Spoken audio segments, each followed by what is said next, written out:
Shango's laugh rang through the air like the crackle of fire in a dry forest, wild and unrelenting.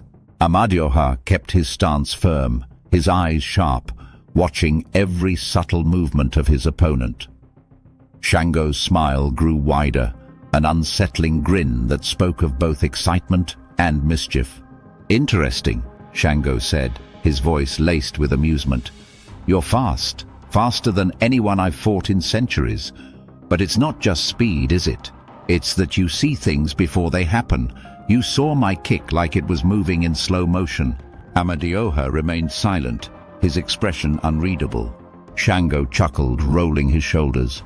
"This is going to be fun. Do you know how rare it is to find someone who makes me feel alive?" His tone shifted, his words carrying an edge of sincerity beneath the bravado. "Thank you for coming to find me. It's been far too long since I've had a real challenge." The god of fire shifted his stance, his movements precise yet deceptively casual. His hands moved fluidly, as though he were channeling energy from his core to his limbs. Amadioha recognized the technique instantly, a martial art as ancient as the gods themselves, one that blended strength, speed, and precision into a single devastating style. "You've been training," Amadioha said, his voice calm but firm. "Of course," Shango replied with a smirk. "What else is there for a god of war to do when the mortals are at peace? But don't worry, I won't overwhelm you right away. Show me what you've got, Amadioha. Don't hold back." Amadioha's jaw tightened. Shango's tone was playful, but there was a weight behind his words. He wasn't testing for weakness, he was testing for worth. Then Shango moved. It was as though the air itself recoiled. He closed the distance between them in an instant, his fists blazing as he unleashed a flurry of punches that blurred into streaks of motion. Each strike came from a different angle, a whirlwind of force and precision. Amadioha didn't flinch. His senses, sharpened to the limits of godhood, tracked every movement. His arms moved in perfect harmony, deflecting each blow with calculated precision. But the speed, it was relentless. In less than a second, Shango had thrown what felt like 100,000 punches, each one carrying the weight of a falling star. The sheer force of his strikes tore through the air, creating shockwaves that rippled outward, reshaping the hill beneath their feet. Amadioha's focus deepened. He couldn't let a single punch land, not because he doubted his resilience, but because the force of even one blow could unleash chaos. If Shango's strike carried through, the shockwave alone could reduce the city of Oyo to rubble. Shango laughed as he pressed forward, his movements growing wilder, more chaotic. "Deflecting, are we? What's the matter, Thunder God? Afraid of taking a hit?" Amadioha didn't answer. He was too focused on the task at hand, redirecting Shango's force, nullifying it before it could spread. His body moved like water, absorbing and dispersing the impact, but the strain was immense. "You feel it, don't you?" Shango taunted, his grin widening. "The weight behind my punches. You know what happens if even one gets through. That's why you're playing defense." Amadioha's eyes narrowed. He could feel the ground beneath them groaning under the strain, the tectonic plates shifting as the hill transformed into a valley. And yet, Shango's laughter only grew louder. "Come on, Amadioha, show me something real." Amadioha took a calculated step back, his mind racing. Every punch from Shango carried immense energy, but it wasn't just brute force. There was rhythm, a pattern disguised beneath the chaos. If he could find the break in that rhythm, he could shift the tide. As he deflected another strike, he spoke. "You're reckless, Shango." "Reckless?" Shango echoed, his laughter punctuated by another barrage of punches. "You call it reckless, I call it freedom. Freedom without control is destruction," Amadioha replied evenly, his voice cutting through the chaos like a blade. "And what's wrong with a little destruction?" Shango retorted, his tone playful but his eyes sharp. "It's the fire that clears the way for something new." The air around them crackled with tension. Shango's movements became faster, more unpredictable. But Amadioha remained steady. He could feel the subtle shifts in the air, the change in momentum, the rhythm beneath Shango's chaos. "You're holding back," Shango said suddenly, his voice dropping into a low growl. "I can see it. You're afraid of what might happen if you really fight me." Amadioha didn't deny it. He couldn't. The truth was, Shango was right. This wasn't just a battle between gods. It was a clash that could reshape the world if their powers were unleashed. Far away in the realm of Ayla, the earth groaned under the strain of their conflict. Cracks formed along the ground, rivers shifted, and mountains trembled. Ayla stood at the center of her domain, her eyes closed as she concentrated. "Ogun," she said softly, her voice carrying a weight of strain, "you underestimate how much I am holding back." The god of iron stood nearby, his hammer resting at his side. He frowned as he felt the tremors beneath his feet. "I assumed your power was weakened from fighting the beasts." Ala opened her eyes, her gaze sharp. "My power is not weakened. I am absorbing the shock of a battle between two of the strongest forces in existence." Ogun exchanged a glance with Ikenga, who crossed his arms, his expression unreadable. "Should we stop them?" Ikenga asked. Ogun let out a dry laugh. "Stop them? Even if we both went, we'd only get in the way. This isn't a battle you interrupt, it's a storm you endure." Ala shook her head. "Orunmila warned me this would happen. I trust Amadioha to manage it, but I am worried. If Shango loses himself in this fight..." Ogun's expression darkened. "Shango hasn't had this much fun in eons. Right now, nothing matters to him but that battle." Ala's frustration was palpable, but she steadied herself. "We must trust Amadioha," she said, her tone firm. "He knows what's at stake." Back on the battlefield, Amadioha shifted his stance. He had analyzed Shango's rhythm, his movements, his unpredictability, and now it was time to strike. With a sudden burst of speed, he surged forward, his fist connecting with Shango's chest in a single devastating blow. The impact sent Shango skidding backward, his feet digging into the fractured earth. For the first time, Shango looked surprised, but then his lips curved into a grin. "Not bad," he said, his tone carrying a hint of approval. "Not bad at all." Amadioha stood tall, his gaze steady. "This isn't about fun, Shango. There's more at stake than you realize." Shango's grin widened, his hands flexing at his sides. "Oh, I realize it all right, but that doesn't mean I'm going to stop." The air grew heavier, the tension palpable as the two gods squared off once more. Shango's laughter echoed through the fractured valley, and Amadioha's resolve only deepened. The battle had just begun. The air in Ala's realm was heavy with tension, the ground beneath her feet trembling faintly as she focused her immense power to stabilize the earth. Around her, the lush greenery of her domain seemed unnaturally still, as though even nature itself held its breath in deference to her struggle. Nearby, Ogun leaned against his hammer, his brow furrowed. His bronze skin glowed faintly with the heat of his own divine energy, but his posture betrayed an uncharacteristic unease. Beside him, Ikenga stood with arms crossed, his ram horns casting long shadows against the faint green luminescence that permeated Ala's domain. "They're pushing the earth to its limits," Ogun muttered, breaking the silence. Ayla's eyes remained closed, her focus unbroken. "They're only using their physical strength. If their divine power comes into play, the earth could split in two," Ikenga finished, his tone grave. Ogun's fingers tightened around the shaft of his hammer. "We should intervene." Ala's eyes snapped open, their green depths flashing with authority. "No," she said firmly. "Orunmila warned me this would happen. He has a plan, and so does Amadioha. We must trust them." Ikenga tilted his head, his expression skeptical. "I trust Amadioha, but Shango..." He trailed off, his lips pressing into a thin line. Ala allowed a faint, knowing smile. "Shango is unpredictable, yes, but he is not without reason. If there's anyone who can temper his recklessness, it's Amadioha." Ogun let out a dry laugh, shaking his head. You give them too much credit, my queen. Do you think Shango cares about reason right now?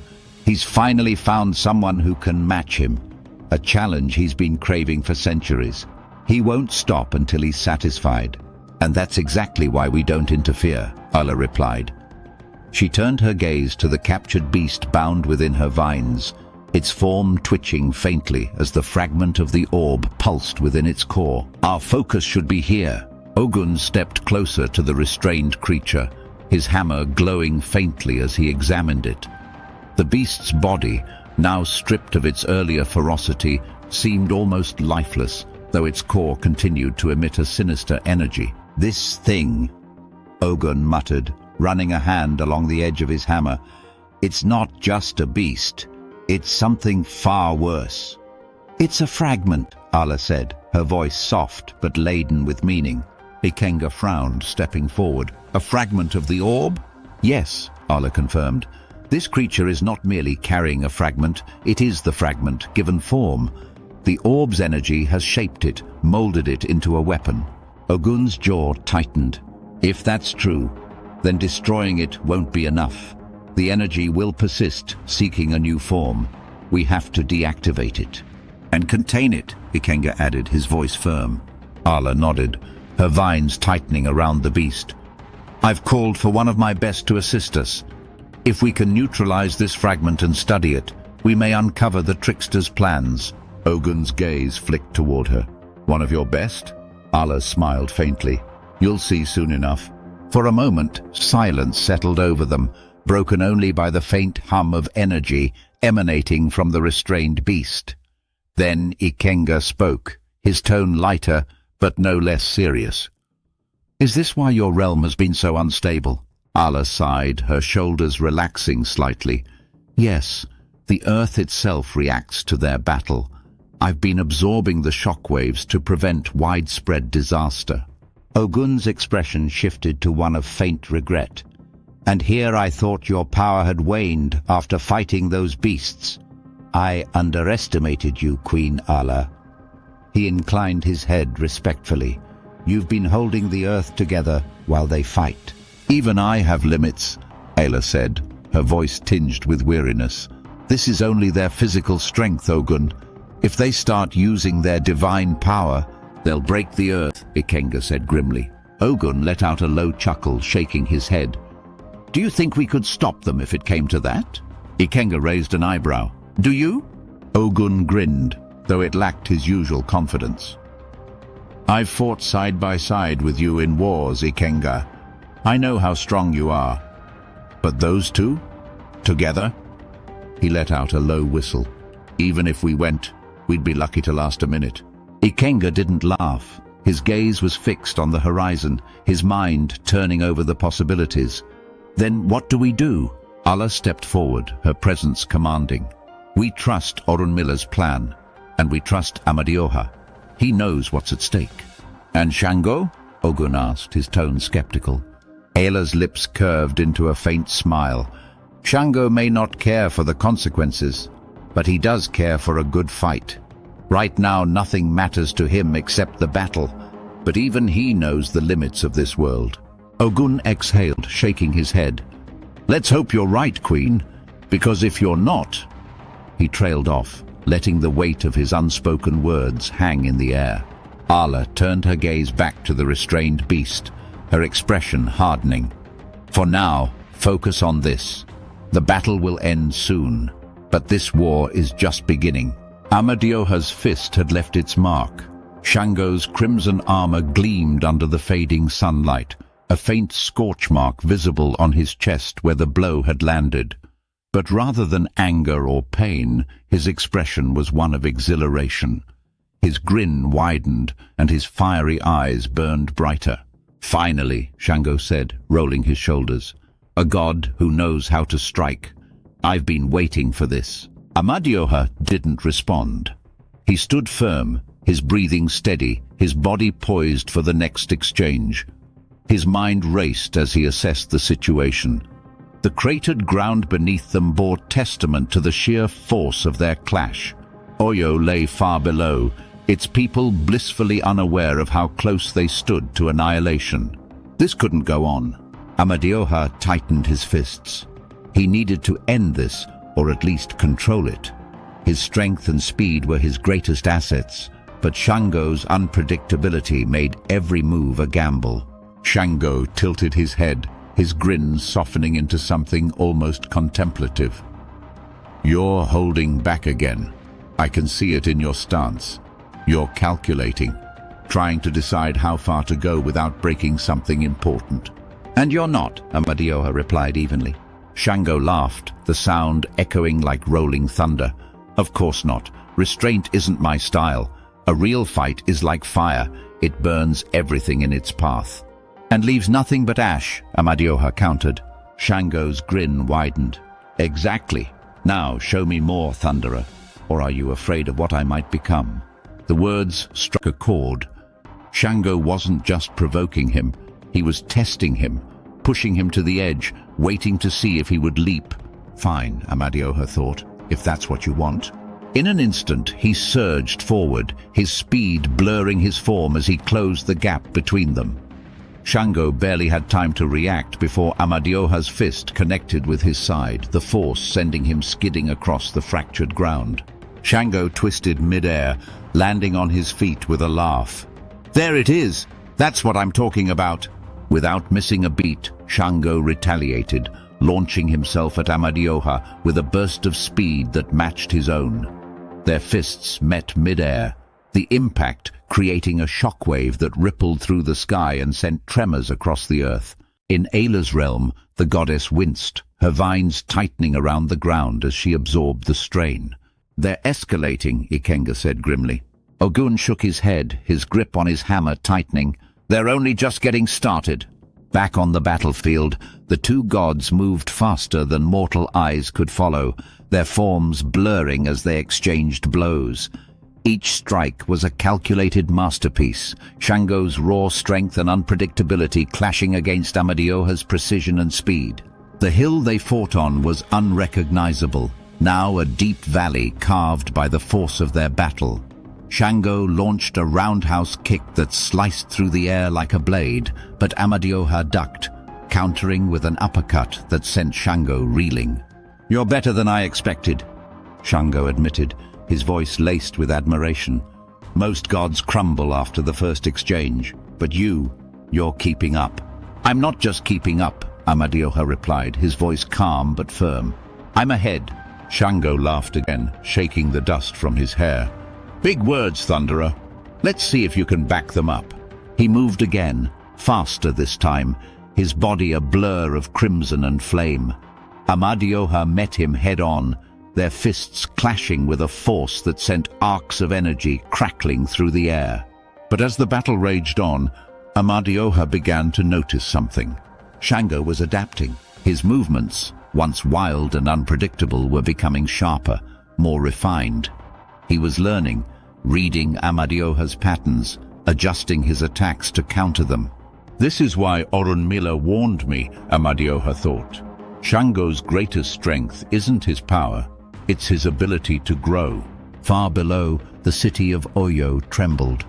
The mortals couldn't see the battle, but they felt its effects.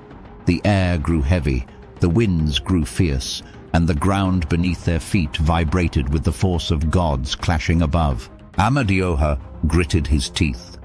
He needed to finish this before Shango's growth outpaced his own strategy. But even as he prepared his next move, Shango grinned, his eyes gleaming with newfound excitement. "You're strong," Shango said, his voice almost reverent, "but strength isn't everything. You know that, don't you?" Amadioha didn't respond. He moved first, closing the distance with a speed that defied comprehension. His fist struck Shango's chest, followed by a rapid succession of blows that forced the fire god onto the defensive. But Shango didn't falter. He absorbed the hits, his body twisting and shifting as he countered with a devastating strike to Amadioha's side. The impact sent the thunder god skidding backward, but he recovered quickly, his stance unwavering. The two gods stood apart, their breaths heavy, their gazes locked. Around them, The world seemed to pause, as if holding its breath for what would come next. Shango's grin returned, wide and wild. This is what I've been waiting for. A fight worth remembering. Amadioha's expression remained calm, but his mind raced. He could feel it, the moment approaching when their physical battle would escalate into something far more dangerous. He couldn't let that happen. Not here. The battlefield groaned under the weight of divine power. The once proud hill, now a shattered valley, lay strewn with jagged rocks and deep fissures. Lightning crackled faintly in the air, accompanied by the ever-present heat radiating from Shango's flames. Amadioha and Shango stood across from each other, their bodies tense, their auras glowing with restrained might. But something shifted. Amadioha felt it first, a faint pulse of energy from deep within himself, warning him of the precarious balance they teetered upon. The strain on the mortal realm was becoming too great.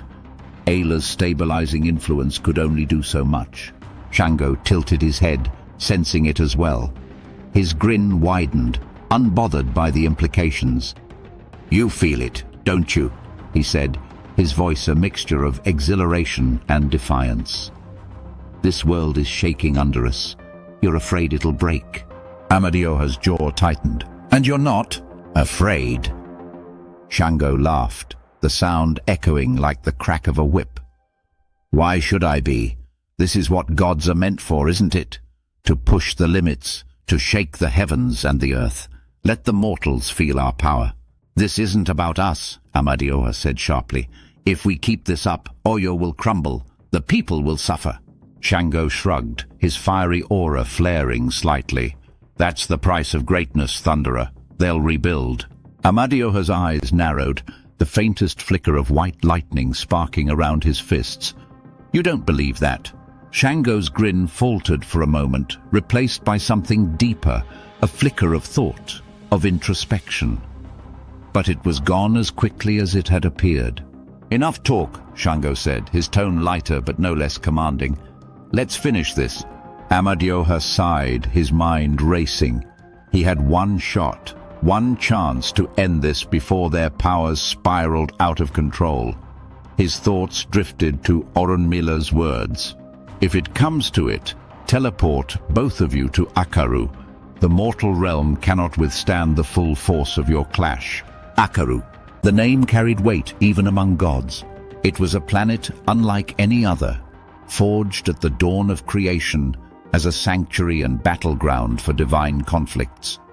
Its surface was smooth and silver, reflecting the vast cosmos like a celestial mirror. The air shimmered with faint golden light, imbued with an energy that could absorb and diffuse the most destructive of forces. In ancient times, Akaru had been the arena where gods settled disputes. It was a place of honor, where strength and skill determined the outcome of conflicts without endangering the mortal realm. But those days of unity among the gods were long past. Now, Akaru lay abandoned, its surface untouched for centuries.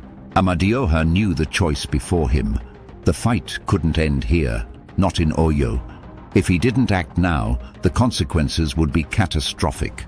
He straightened, his eyes locking with Shango's. "This ends somewhere else." Shango raised an eyebrow, his grin returning. "Somewhere else?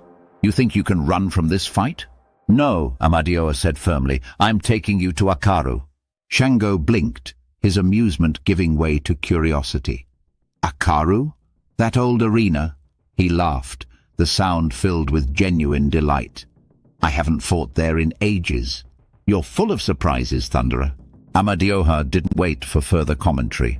He raised his hand, his divine energy surging as he summoned the power to bridge the gap between worlds. The air around them crackled and warped, and for a brief moment the world seemed to hold its breath. Shango's grin widened as the energy enveloped them. "Good. I was starting to get bored of this place." The world around them blurred, the fractured valley dissolving into a cascade of light and sound. Far away, in the heart of Ayla's realm, the goddess felt the shift immediately. The tremors ceased and the earth grew still. She exhaled slowly, the tension in her shoulders easing as she turned to Ogun and Ikenga. "They've gone," she said softly. Ikenga raised an eyebrow. "Gone where?" "To Akaru," Ala replied, her tone both relieved and weary. Ogun let out a low whistle, leaning on his hammer. "That explains why the earth stopped screaming. Smart move." "Smart," Ala agreed, though her voice carried a hint of frustration. "But reckless. If Amadioha had faltered, even for a moment, they would have destroyed half the mortal realm." Ikenga crossed his arms, his expression thoughtful. "He didn't falter. He never does." Ala nodded, her gaze distant. "No, he doesn't. But I fear what's to come. Akaru may be strong enough to withstand their powers, but the two of them..." Ogun straightened, his grip on his hammer tightening. "They'll push each other to the limit. That's what Shango does. He drags you into his chaos. And Amadioha, he'll rise to meet it." Ikenga frowned. "Do you think Amadioha can win?" Ala's expression darkened. "This isn't about winning, it's about survival for all of us." When the light faded, Amadioha and Shango stood on Akaru. The planet stretched before them, its surface a perfect expanse of silver and gold. The air shimmered faintly, charged with the energy of countless battles fought and forgotten. The silence was profound, broken only by the faint hum of the planet's energy. Shango turned slowly, his eyes gleaming with excitement. "It's just as I remember it," he said, his voice filled with awe. "The perfect place for a fight." Amadioha stood still, his gaze steady. "Here we can fight without restraint. No mortals will suffer. No lands will break." Shango's grin returned, fierce and wild. "Good, because I'm just getting started." Amadioha's eyes glowed faintly with white lightning as he raised his fists. "So am I." The silence of Akaru was shattered as the two gods clashed once more, their blows reverberating across the celestial expanse. This was no longer a battle for control or dominance. It was a storm meeting fire, raw and unrelenting. And on the horizon, the universe watched.